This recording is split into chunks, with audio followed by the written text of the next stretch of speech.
महात्मा गांधी ने खुद स्वीकार किया था कि उनके जीवन का सबसे बड़ा अफसोस था कि वो अपने जीवन में दो लोगों के विचारों को कभी नहीं बदल पाए। एक थे मोहम्मद अली जिन्ना और दूसरे थे उनके बड़े बेटे हरिलाल गांधी। गांधी सिर्फ 19 साल के थे जब उनके सबसे बड़े बेटे हरिलाल गांधी का जन्म हुआ था। बचपन में उनकी शक्ल गांधी से बहुत मिलती थी।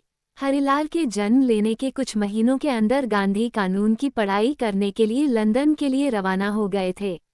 3 साल के बाद उनकी भारत वापसी हुई थी। इस बीच गांधी की कमी उनके परिवार और उनके सबसे बड़े बेटे हरिलाल ने भी महसूस की। लंदन से कानून की पढ़ाई करने के बाद गांधी 1893 में पहली बार दक्षिण अफ्रीका गए। 3 साल तक अकेले रहने के बाद वे जुलाई 1896 में भारत आए और लौटते समय अपने पूरे परिवार को दक्षिण अफ्रीका ले गए। भारत छोड़कर दक्षिण अफ्रीका जाते समय हरिलाल की उम्र करीब 8 साल थी और गांधी खुद 27 साल के थे। गांधी अपने भतीजे गोकुलदास को भी पूरे परिवार के साथ दक्षिण अफ्रीका ले गए थे।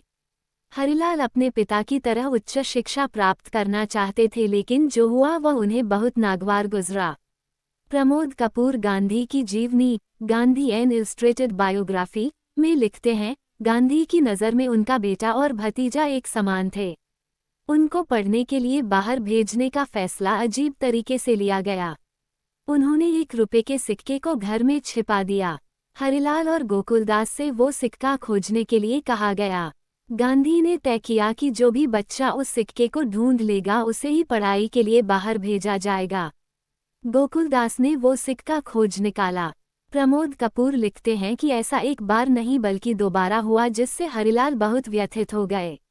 सिक्के वाली घटना के कुछ साल बाद गांधी ने एक बार फिर हरिलाल की अनदेखी कर अपने एक और भतीजे छगनलाल को उच्च शिक्षा के लिए लंदन भेजने का फैसला किया।